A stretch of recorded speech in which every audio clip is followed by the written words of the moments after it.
बिस्मिल्लाहिर्रहमानिर्रहीम। Welcome to chemistry with Kamran Chaudhary. अगर आप इस चैनल पर नए हैं तो चैनल को सब्सक्राइब ज़रूर कर दीजिएगा। वीडियो पसंद आए तो लाइक एंड कमेंट ज़रूर कर दीजिएगा। कॉन्सेप्ट्स ऑफ केमिस्ट्री का जो हमारा आज का लेक्चर है ना, बहुत ही ज़्यादा इम्पोर्टेंट है, तो आपने पूरा लेक्चर देखना है तवज्जो से, ठीक है। मैं यकीन के साथ कहता हूँ कि आपने ortho and para directing groups पे इस तरह का लेक्चर पहले कभी नहीं देखा होगा, ठीक है। बहुत से स्टूडेंट्स को बहुत ज़्यादा मुश्किल होती है इन चीज़ों को समझने में, ortho and para directing groups and Meta directing groups, ठीक है। आज के लेक्चर में हम जस्ट देखेंगे ortho and para directing groups को, तो दरमियान में स्किप नहीं करना आपने, पहले लेक्चर को बहुत अच्छी तरह से देख लेना है, समझ लेना है, ठीक है। बाद में बेशक आप साथ साथ अगेन लेक्चर को सुनकर पास करते हुए वीडियो को आप अपने नोट्स प्रिपेयर कर सकते हैं अपनी अंडरस्टैंडिंग के लिए, ठीक है। तो जी शुरू करते हैं। Ortho and para directing groups क्या होते हैं।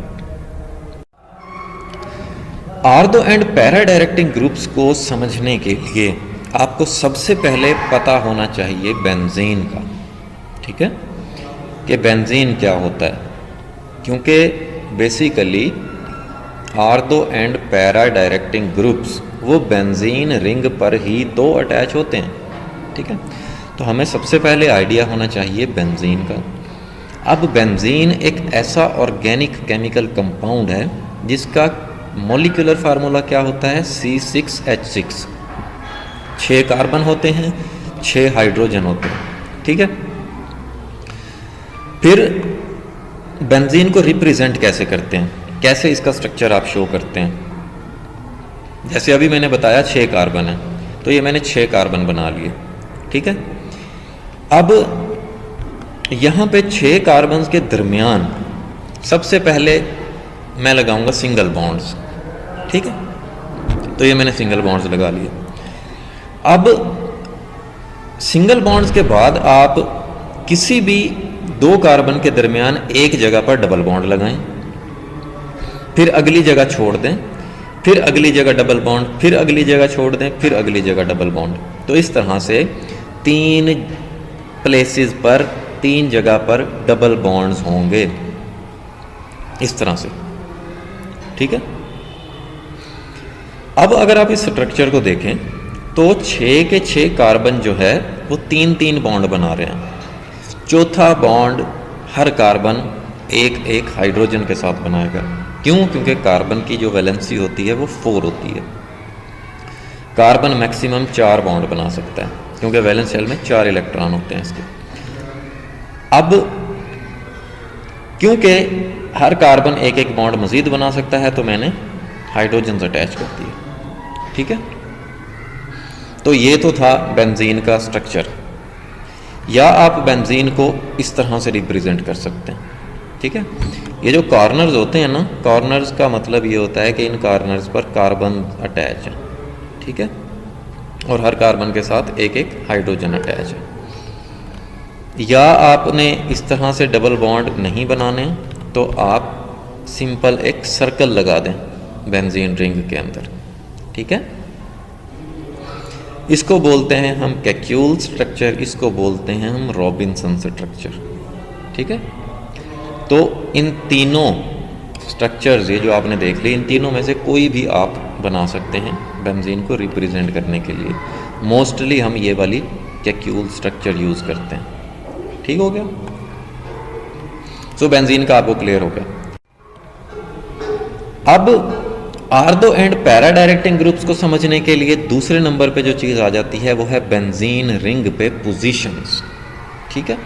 पोजीशंस का पता होना चाहिए आपको। अब आप देखें कि relative position of substituents in double substituted benzenes.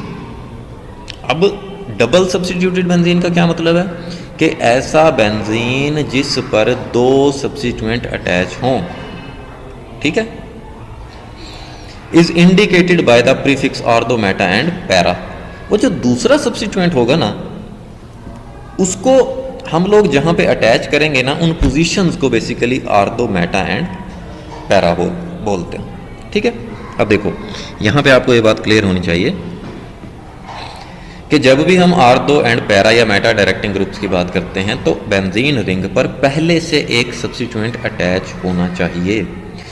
वो सब्स्टिट्यूएंट ही फैसला करेगा कि आने वाले सब्स्टिट्यूएंट ने आर्दो पे अटैच होना है, पैरा पे अटैच होना है या मेटा पे अटैच होना है। ठीक है, देखो सब्स्टिट्यूएंट क्या होता है? सब्स्टिट्यूएंट कोई भी एक एटम या ग्रुप ऑफ एटम हो सकता है, ठीक है, जो कि किसी भी एटम या ग्रुप ऑफ एटम को रिप्लेस करता है। ठीक है, फॉर एग्जांपल बेंजीन में अगर हाइड्रोजन को कोई भी एटम या ग्रुप ऑफ एटम रिप्लेस कर दे तो वो सब्स्टिट्यूएंट होता है। ठीक है, तो जी बेंजीन रिंग पर पहले से एक सब्स्टिट्यूएंट अटैच है। फॉर एग्जांपल देखें, ये बेंजीन है ना, इस हाइड्रोजन की जगह पे मैं कोई भी सब्स्टिट्यूएंट अटैच कर देता हूं, सपोज Y कोई एक सब्स्टिट्यूएंट है। ठीक है, अब ये सब्स्टिट्यूएंट जो है, ये सब्स्टिट्यूएंट फैसला करेगा कि जो आने वाला सब्स्टिट्यूएंट है वो आर्दो पोजीशन पे अटैच होगा, मेटा पे अटैच होगा या पैरा पे अटैच होगा। ठीक है, ये जो पोजीशंस होती हैं ना दोनों, ये होती हैं आर्दो पोजीशंस। क्लियर हो गई बात? मींस कि अगर तो ये सब्स्टिट्यूएंट आर्दो या पैरा डायरेक्टिंग सब्स्टिट्यूएंट है तो आने वाला जो सब्स्टिट्यूएंट है वो यहां पे आर्दो पोजीशन पे अटैच होगा।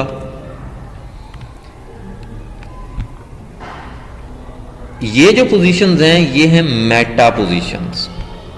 ठीक है, और ये वाली जो पोजीशन है ये पैरा पोजीशन है। अभी जैसे मैंने आपको बताया, देखो यहां पे सब्स्टिट्यूएंट अटैच है कोई, अब ये सब्स्टिट्यूएंट फैसला करेगा कि आने वाला जो नया सब्स्टिट्यूएंट है वो आर्दो पे अटैच होगा, मेटा पे या पैरा पे। ठीक है, अगर तो ये आर्दो एंड पैरा डायरेक्टिंग ग्रुप है तो जो आने वाला सब्स्टिट्यूएंट होगा वो यहाँ पे अटैच होगा आर्दो पे, या यहाँ पे अटैच होगा या पैरा पे अटैच होगा। ठीक हो गया? तो हमारा जो आज का लेक्चर है वो आर्दो एंड पैरा डायरेक्टिंग ग्रुप्स पे है। ठीक है, कि जी आने वाला सब्स्टिट्यूएंट यहाँ पे अटैच होगा आर्दो पोजीशंस पे या पैरा पे अटैच होगा। ठीक है, तो होपफुली आपको अब ये पोजीशंस भी क्लियर हो गई बेंजीन रिंग की। ठीक, अब थोड़ा आगे चलते हैं। ओके जी, तो अब हम देख लेते हैं definition of ortho and para directing groups. अब देखें, ऑलरेडी आपको मैं बता तो चुका हूं कि ऐसा सब्स्टिट्यूएंट, ऐसा ग्रुप, वो भले ही एक एटम हो या ग्रुप ऑफ एटम्स हो, ठीक है, ऐसा ग्रुप जो कि आने वाले नए सब्स्टिट्यूएंट को आर्दो या पैरा पोजीशन पे डायरेक्ट करता है, आर्दो या पैरा पोजीशंस की तरफ भेजता है, उसको हम लोग क्या बोलते हैं? आर्दो एंड पैरा डायरेक्टिंग ग्रुप बोलते हैं। फॉर एग्जांपल देखो, वही डेफिनेशन जो मैंने अभी आपको बताई, the substituent which direct the incoming groups to ortho and para positions. ऐसा सब्स्टिट्यूएंट जो कि आने वाले ग्रुप्स को डायरेक्ट करता है, भेजता है to ortho and para positions, ortho and para positions पे, and hence these groups are called ortho para directing groups. इनको हम क्या बोलते हैं?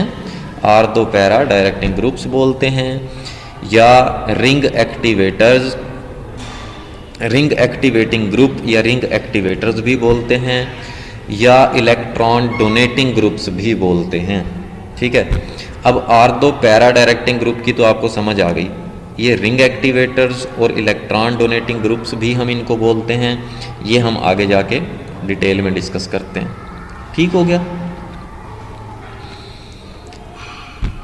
अब देखें, फॉर एग्जांपल ये यहाँ पे CH3 अटैच है बेंजीन रिंग पर। ठीक है, अब ये पहले से मौजूद एक सब्स्टिट्यूएंट अटैच है बेंजीन रिंग पर। ठीक है, अब इसके बाद मींस के CH3 अटैच होने के बाद जो नया सब्स्टिट्यूएंट इन पोजीशंस पे आना चाहेगा, उसका कौन फैसला करेगा? उसका ये फैसला करेगा ये जो सब्स्टिट्यूएंट है कि भाई मैंने आने वाले ग्रुप को आर्थो पोजीशन पे बिठाना है, मेटा पे बिठाना है या पैरा पे बिठाना है। ठीक हो गया। अब हम लोग चलते हैं जी examples of ortho and para directing groups पे। ये जो डाई मिथाइल अमाइड, ठीक है, ये जो ग्रुप होता है ना, ये ortho and para directing group है। मींस कि अगर बेंजीन रिंग पे पहले से ये डाई मिथाइल अमाइड अटैच है तो आने वाले जो सब्स्टिट्यूएंट होगा वो आर्थो या पैरा पोजीशंस पे अटैच होगा। ठीक है। इसी तरह से amino group, hydroxyl group, methoxy group, alkyl group, chlorine, bromine या आयोडीन। ठीक है। सो ये सारे के सारे जो ग्रुप्स हैं ये ortho and para directing groups हैं। मीन्स कि अगर बेंजीन रिंग पे ऑलरेडी इनमें से कोई ग्रुप लगा हुआ है तो नया आने वाला जो सब्स्टिट्यूएंट होगा, नया आने वाला जो ग्रुप होगा वो आर्थो या पैरा पोजीशन पे अटैच होगा। ठीक है। जैसे अब आप देखो, मैंने यहाँ पे अल्काइल ग्रुप को कहा कि जी ये ortho and para directing group है, तो यहाँ पे भी आप देखें CH3 मिथाइल, क्योंकि एक अल्काइल ग्रुप है। अब क्लियर हो गया आपको कि भाई आने वाला जो सब्स्टिट्यूएंट होगा वो आर्थो पोजीशंस पे अटैच होगा या पैरा पे अटैच होगा। ठीक है। मेटा पे अटैच नहीं होगा। ठीक है। क्यों? क्योंकि ये जो ग्रुप है, ये जो सब्स्टिट्यूएंट है, ये ortho and para directing group है। ठीक हो गया। तो ये आपने याद कर लेनी है सारी एग्जांपल्स, ये आपको याद होंगी। अगर इनमें से कोई भी बेंजीन रिंग के ऊपर अटैच हुआ तो आप समझ जाइएगा कि आने वाला सब्स्टिट्यूएंट वो आर्थो या पैरा पोजीशन पे अटैच होगा।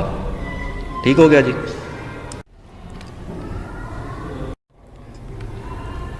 अब आप लोगों के माइंड में ये क्वेश्चन आता है कि भाई ये जो ग्रुप्स हैं ये क्यों ortho and para directing groups हैं, क्यों हम इनको ortho and para directing groups बोलते हैं, और क्यों ये आने वाले नए सब्स्टिट्यूएंट को आर्थो और पैरा पोजीशंस पे भेजते हैं, आर्थो एंड पैरा पोजीशंस पे डायरेक्ट करते हैं। सो जी आपका आंसर ये है कि ortho and para directing groups जो होते हैं they increase electron density at ortho and para positions. क्योंकि आर्थो और पैरा डायरेक्टिंग ग्रुप्स जो होते हैं वो आर्थो और पैरा पोजीशंस पे इलेक्ट्रॉन डेंसिटी को इंक्रीज कर देते हैं। ठीक है।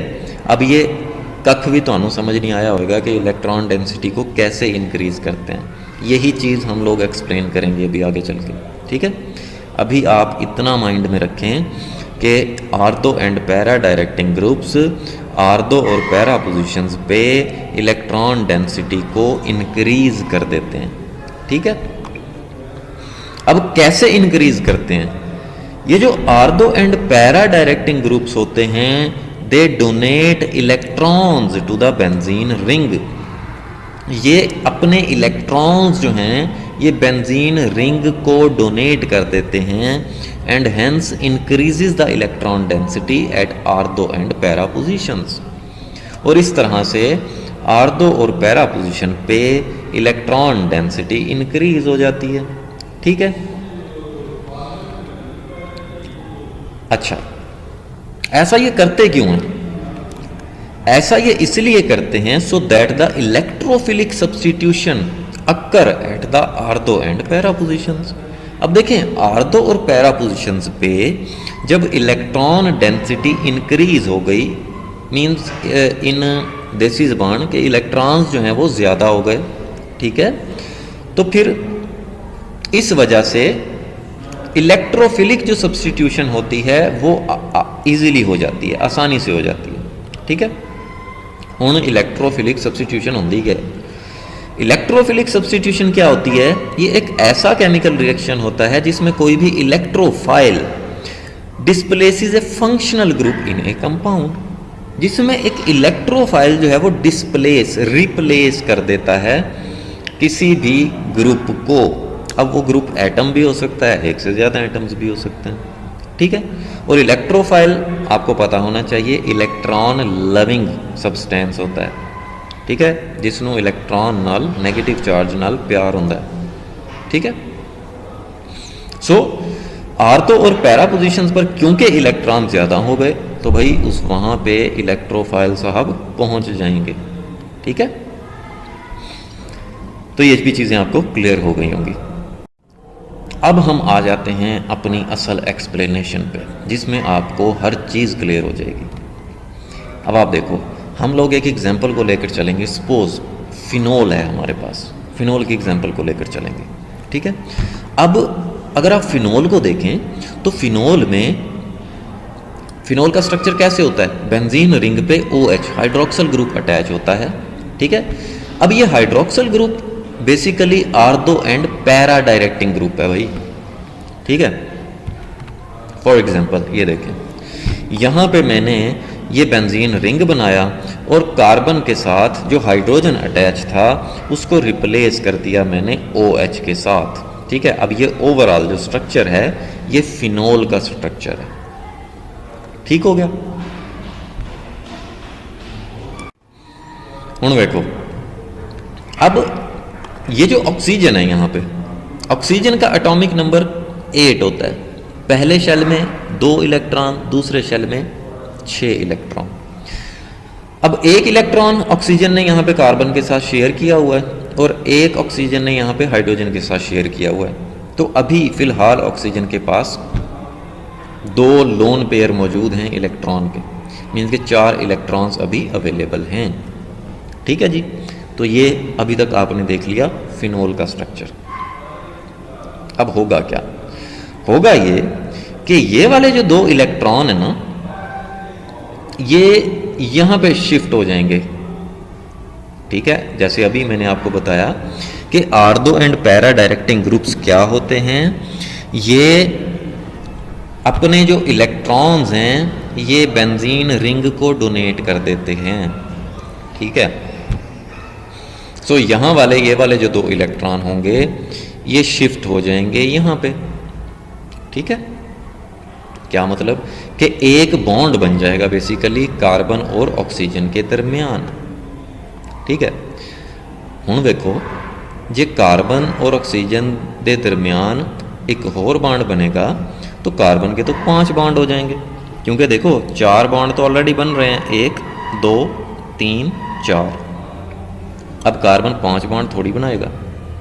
होगा क्या, कार्बन जो है अपना ये वाला यहाँ पे जो डबल बॉन्ड है ना, इनमें से एक बॉन्ड कर लेगा ब्रेक, ठीक हो गया। जैसे ऐ देखो, ठीक है, कि ये वाले जो 2 इलेक्ट्रॉन थे इन्होंने कार्बन और ऑक्सीजन के दरमियान एक बॉन्ड बनाया और कार्बन ने यहाँ पे जो डबल बॉन्ड था ना वो कर लिया अपना ब्रेक, ठीक है।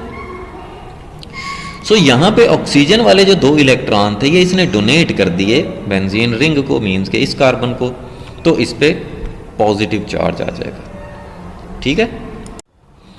अब आगे चलते हैं।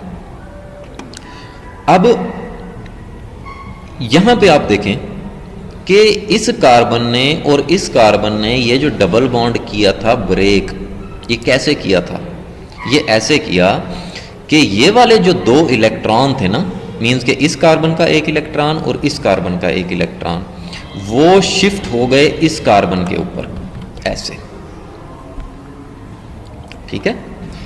तो ये मैंने 2 इलेक्ट्रॉन इस कार्बन पे शिफ्ट कर दिए, ठीक है। अब क्योंकि इस पे 2 इलेक्ट्रॉन शिफ्ट हो गए, मीन्स के एक एक्स्ट्रा इलेक्ट्रॉन आ गया ना इस वाले कार्बन का, तो इसके ऊपर नेगेटिव चार्ज आ गया, ठीक है। बाकी स्ट्रक्चर हमने वैसे ही बना देना है, ठीक हो गया जी। ये स्टेप की आपको बहुत अच्छे से समझ आ गई होगी। अब होगा क्या, अब ऐसा होगा कि ये वाले जो इलेक्ट्रॉन हैं, ये जो 2 इलेक्ट्रॉन हैं, ये कार्बन जो है अपने ये 2 इलेक्ट्रॉन यहाँ पे इस कार्बन के साथ बॉन्ड बनाने में यूज़ करेगा। ठीक है, तो भाई ये वाले कार्बन के तो 5 बॉन्ड हो जाएंगे। जैसे देखो 1 2 यहाँ पे बनेंगे, एक हाइड्रोजन के साथ 3 और 2 यहाँ पे बन रहे हैं। तो फिर इस बेचारे कार्बन को ये वाले जो 2 बॉन्ड हैं इनमें से एक बॉन्ड अपना तोड़ना पड़ेगा। ठीक है, देखें ये वाले जो 2 इलेक्ट्रॉन हैं इन्होंने बॉन्ड बना लेंगे अपना यहाँ पे, मीन्स कि इन 2 कार्बन्स के दरमियान डबल बॉन्ड बन जाएगा, ये बन गया। ठीक है, फिर मैंने आपको बताया कि इन दोनों कार्बन्स के दरमियान जो ये डबल बॉन्ड होगा ये ब्रेक हो जाएगा, मीन्स कि ये वाले जो 2 इलेक्ट्रॉन होंगे इस कार्बन का 1 इलेक्ट्रॉन और इस कार्बन का 1 इलेक्ट्रॉन वो शिफ्ट हो जाएंगे इस कार्बन के ऊपर। ऐसे कार्बन कार्बन का डबल बॉन्ड ब्रेक हो गया और ये वाले जो 2 इलेक्ट्रॉन थे ये वाले इस बॉन्ड के ये शिफ्ट हो गए इस कार्बन पे, तो इस पर नेगेटिव चार्ज आ गया। ठीक हो गया, ये पॉइंट भी आपको क्लियर हो गया होगा। अब अगेन ये वाले जो 2 इलेक्ट्रॉन होंगे ये शिफ्ट हो जाएंगे इन 2 कार्बन्स के दरमियान, बॉन्ड बनाने में यूज हो जाएंगे। फिर इस कार्बन के देखें 5 बॉन्ड हो जाएंगे भाई, 2 यहाँ पे हो जाएंगे एक हाइड्रोजन के साथ और 2 ये 5 हो जाएंगे ना। तो फिर ये वाला कार्बन क्या करेगा, इन दोनों में से अपना एक बॉन्ड तोड़ देगा। ठीक है, तो जी ये वाले जो इलेक्ट्रॉन हैं ये होंगे यहाँ पे शिफ्ट, यहाँ पे बॉन्ड बन जाएगा। ऐसे इन 2 कार्बन्स के दरमियान बॉन्ड बन गया और ये जो डबल बॉन्ड है ये ब्रेक हो जाएगा। कैसे ब्रेक होगा कि ये वाले जो 2 इलेक्ट्रॉन हैं वो इस कार्बन पे शिफ्ट हो जाएंगे, डबल बॉन्ड ब्रेक हो गया और ये 2 इलेक्ट्रॉन इस कार्बन पे शिफ्ट हो गए, नेगेटिव चार्ज आ गया। ठीक है, बाकी हम वैसे ही बना देंगे स्ट्रक्चर। ये भी आपको क्लियर हो गई होगी चीज़। ठीक है, अब फाइनल स्टेज में होगा क्या,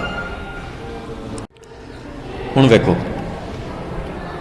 ये वाले जो 2 इलेक्ट्रॉन होंगे वो शिफ्ट हो जाएंगे यहाँ पे, मीन्स के इस कार्बन कार्बन के दरमियान डबल बॉन्ड बन जाएगा। ठीक है, फिर इस वाले कार्बन के साथ इशू हो जाएगा कि जी 2 बॉन्ड यहाँ पे, 2 यहाँ पे और 1 यहाँ पे, तो 5 हो गए। फिर क्या करेगा, ये कार्बन और ऑक्सीजन के दरमियान बॉन्ड होगा ब्रेक। कैसे, मीन्स के इन दोनों में से किसी भी बॉन्ड के जो 2 इलेक्ट्रॉन हैं वो दोबारा शिफ्ट हो जाएंगे यहाँ पे ऑक्सीजन के ऊपर। ठीक है, तो पहले स्टेप में हम क्या करते हैं, ये वाले जो 2 इलेक्ट्रॉन हैं यहाँ पे शिफ्ट कर देते हैं, मीन्स के इस कार्बन कार्बन के दरमियान एक बॉन्ड बना देते हैं, बना दिया जी। ठीक है, अब क्या होगा, अब ये वाले जो 2 इलेक्ट्रॉन होंगे जो ऑक्सीजन और कार्बन ने शेयर किए हुए हैं ये शिफ्ट हो जाएंगे ऑक्सीजन के ऊपर। ठीक है, तो एक बॉन्ड ब्रेक हो गया, यहाँ से एक बॉन्ड रह गया और ये वाले जो 2 इलेक्ट्रॉन थे ये शिफ्ट हो गए ऑक्सीजन पे, तो उसका पॉजिटिव चार्ज खत्म हो गया। ठीक है, अब देखें अब इसमें हुआ क्या इस सारे मतलब प्रोसेस में। अगर आप नोट करें तो ये वाली जो पोजीशन है आर्थो पोजीशन है, ये वाली जो पोजीशन है पैरा पोजीशन है, ये वाली जो पोजीशन है आर्थो पोजीशन है। तो आर्थो पैरा आर्थो, यहां पे आप देखें कि इलेक्ट्रॉन डेंसिटी इंक्रीज हो रही है। ठीक है, सिर्फ और सिर्फ आर्थो पैरा और आर्थो पोजीशन पे। ठीक है, कहीं पे भी हमने नहीं देखा कि मेटा पोजीशन पे इलेक्ट्रॉन्स नजर आए हों आपको या नेगेटिव चार्ज नजर आया हो। ठीक है, तो यहां से अब आपको क्लियर हो गया कि कैसे ये जो ortho and para directing groups हैं इलेक्ट्रॉन अपने डोनेट करते हैं बेंजीन रिंग पे, कैसे आर्थो और पैरा पोजीशन पे इलेक्ट्रॉन डेंसिटी इंक्रीज होती है। ठीक है, तो ये अब आपको बड़े अच्छे से क्लियर हो गया होगा। ठीक है, इन्हीं को बेसिकली हम लोग इलेक्ट्रॉन डोनेटिंग ग्रुप्स बोलते हैं। ठीक है, ortho and para directing groups को, ये भी क्लियर हो गया होगा। और फिर मैंने आपको बताया था कि ये रिंग एक्टिवेटर्स होते हैं, मीन्स के रिंग को इन्होंने एक्टिवेट कर दिया by donating their electrons so that electrophilic substitution occur easily.